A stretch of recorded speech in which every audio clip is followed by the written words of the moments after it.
తెలంగాణ నృత్య గీతలు అనగానే జానపద నృత్యాలు కూడా వస్తాయి. జానపద నృత్యాలకు శాస్త్రీయ నృత్యాలకు తేడా ఉంటుంది. ఎవరైనా జానపద నృత్యాలు నేర్పమంటే నేర్పుతారా? జానపద నృత్యం నుండే నేను రావడం జరిగింది. మీకు ఇంతకు ముందు చెప్పినప్పుడు స్కూల్లో చక్కగా తెలియకుండానే ఆ డాన్స్ కి తగ్గట్టుగా బీట్ చేసి ఈ డాన్స్ ని కరెక్ట్ గా నేర్చుకోగలిగినాను.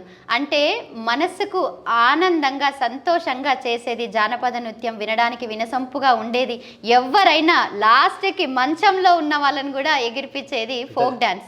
అక్కడి నుండే వచ్చాను. ఇప్పటికీ కూడా నాకు చక్కగా ఇష్టం. నిజానికి నేను ఇన్స్టా రీల్స్ కూడా చేస్తాను. దాంట్లో క్లాసికల్ ఎన్ని ఉంటాయో ఫోక్ కూడా అన్నీ ఉంటాయి. అంటే ఫోక్ అనగానే నా కాలింగ్ అసలు వేరే శాస్త్రీయ నృత్యాల బీట్స్ వేరే. అంటే అది కేవలం మన ఒంటికి ఎగరడానికి, దాని తర్వాత జానపదం అనేది మన పల్లెల నుంచి పుట్టినటువంటిది. ఈ శాస్త్రీయ నృత్యం అనేది మన కట్టు బొట్టు, మన సాంప్రదాయాలు, తర్వాత మన భగవంతుల గురించి, మన నృత్య పద్ధతుల గురించి నేర్చుకుంటూ ప్రతి భగవంతునికి సంబంధించిన అంశాలు క్లాసికల్ డాన్స్లో ఉంటాయి. కాబట్టి దీనికి ఇది ఎంత అభిమానిస్తామో అది కూడా అంతే అభిమానిస్తాము. కానీ అది నేను నేర్చుకోలేకపోయాను. కాబట్టి నాకు వచ్చినంత వరకు ఎవరైనా అడిగితే గనక అప్పటికప్పుడు కొంచెం చెప్పగలుగుతాను, కానీ గురువులాగా మాత్రం శిక్షణ ఇవ్వలేను.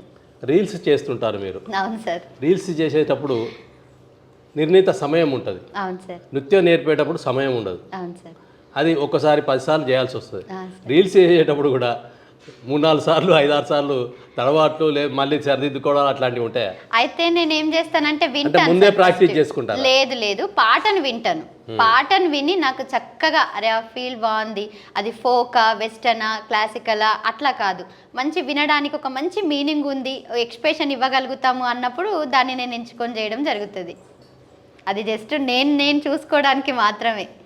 అంటే మీరు చూసుకోవడానికే కాకుండా మీరు రీల్స్ యూట్యూబ్లో అప్లోడ్ చేస్తుంటారు కదా? చేస్తుంటాను సార్. అది నాకు మంచి కాంప్లిమెంట్ ఇస్తారు. అక్క బాగుంది, చాలా బాగుంది అక్క, ఇట్లాంటివి చేయండి అన్నప్పుడు నాకు చాలా బూస్ట్ ఎనర్జీ వచ్చి నాకు ఇప్పటివరకు నేను చాలా హ్యాపీ అవుతా.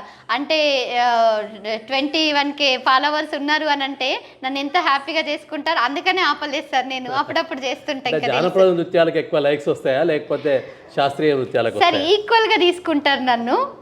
ఎప్పుడు కూడా అక్క మీరు ఫోకే చేయండి అని నాకు దాంట్లో పెట్టలేదు. ఎప్పుడు క్లాసికల్ రెండింటికి ఈక్వల్గా మంచి మెసేజ్లు పెడతారు. అక్క చాలా బాగుంది, వదినే చాలా బాగుంది, మా ఆయనని విజయ్ కాకుండా బజ్జీ అంటారు, బజ్జీ వదినే చాలా బాగుంది, మీరు ఇలాగే చెయ్యండి అని.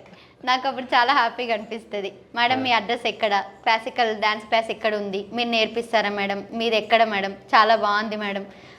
తర్వాత నేను డ్రెస్సింగ్ విషయంలో కూడా కొంచెం ఓల్డ్ మోడలే ఫాలో అవుతాను సార్. నిజానికి చెప్పాలంటే బాగుంది మేడం అని అంటున్నప్పుడు హ్యాపీగా అనిపిస్తుంది. ఎక్కువ నా బ్యాంగిల్స్కి ఎక్కువ ఫ్యాన్స్ ఉంటారు సార్. అంటే ఎక్కువ నిండగా వేసుకోవడం నాకు చాలా ఇష్టం. మేడం మీరు బ్యాంగిల్స్ ఎక్కడ తీసుకుంటారు, ఇట్లాంటివి అన్నీ వస్తున్నప్పుడు ఇంకా నాకు అరే నేను స్పెషల్గా నన్ను చూస్తున్నారు, నేను ఆపొద్దు అనిపిస్తుంటుంది ఇప్పుడు.